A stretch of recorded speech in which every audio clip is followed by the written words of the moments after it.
What's up, everybody? Today we're going to go into a little bit of folklore. Today we're going to discuss and tell the story of the Rose Witch of Blackrock. So let's get to it.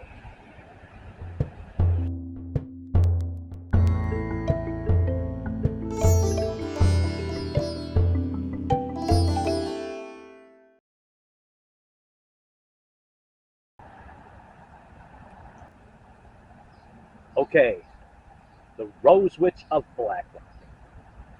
This is actually a bit of German folklore that takes place somewhere at the end of the 1800s and beginning of the 1900s. So the story goes there was an old lady who was considered a witch that actually lived somewhere in this neck of the woods between the Amherst overpass and the foot of Myrtle Avenue. So her claim to fame, she would actually approach a young mother pushing a baby carriage, and she would place a rose in the baby carriage. And then, of course, later the child would get sick and die, even if the mother would frantically take and dispose of the rose. Another tactic that she used was she would approach young children, and somehow she knew that their mother had a new child, and she would actually give the rose to the kids and say, "Take this home for the baby." Supposedly this actually happened up there by the Amherst Street overpass.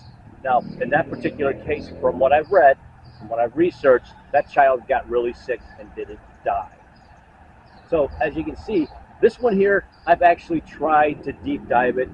The first thing I wanted to do was actually get a name of this alleged witch. Now, you got to remember, back in those days, a witch could be considered anyone who was an elderly person, an outcast, anyone like that. So it didn't take a lot for someone to still be recognized as a witch, even though she very likely never ever practiced witchcraft. So that was basically strike one. Now, again, I'm going to keep going back to it. This is actually a piece of folklore. So I really couldn't place a name to the lady who was considered the Rose Witch of Blackrock. If anyone out there has any information on that, please, you can do so. You can drop it in the comments. What happened to the Rose Witch? I have no idea. Once again, with something like that, where it's impossible to put a name to the character, it's impossible to say what happened to her. Now, early 1800s and early 1900s, the mortality rate for infants was pretty high. So you can see where a story like that would kind of go hand in hand with the children dying in the area. And it just would kind of be added to that as far as any piece of folklore like that would go. One of my goals was to actually find the grave of the Rose Witch.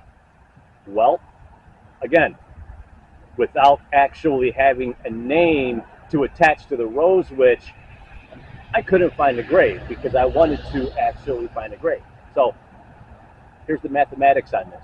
No name, no one knows what happened to her, no grave.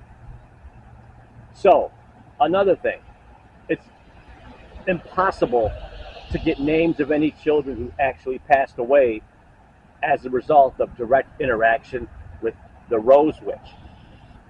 So what does that tell me? It tells me it's a great piece of German folklore. And yes, it's one of those ethnic pieces of folklore. It makes for a great story. Something to tell late at night with the lights out or when you're out camping by the fireside. Do I wish there really was a Rose Witch? No. Why? Because of what she allegedly was doing. Now, every bit of folklore does have a kernel of truth to it. What's the kernel of truth to this? Again, something like this, it's speculation. But back in those days, was there a little old lady that used to inhabit this area that used to just see a beautiful baby in a bassinet or children and actually just hand them a rose and pretty much call it a day? It's possible. When it comes to these things, there's a lot of possibilities. Could it be possible that she did that and the child got sick consequently after that and passed away? Again, we're dealing with a whole lot of possibles. So, possible. And you can see where if something like that actually happened, it can be correlated and turned into that story, especially if a child would get sick from the rose once. And that's literally all it would have taken. Is there historical documentation, records of this happening? No. So once again, this just turns into a piece of folklore. But, like I said before previously, this is going to be a new wrinkle to my channel to tell the stories like this. Because even though it's macabre, even though it's dark, it's still a really cool story. So, that being said, I hope you like this content. If you do like the content, don't forget to hit that like button and hit that subscribe button so I can bring you content just like this. This has been the Rose Witch of Blackrock. Oh, and another thing. Has to be asked. Is there a ghost of the Rose Witch of Blackrock? Not to my knowledge. I've never heard of a story of a spectral little old lady carrying a rose walking around this area. Is the Blackrock area haunted? Does it have paranormal activity? Why wouldn't it? I mean, I'm mere feet away from where the British landed and proceeded to burn Blackrock. So anything is absolutely possible. Okay, well, thank you for your time. Thank you for watching the video, and we'll see you on the next adventure.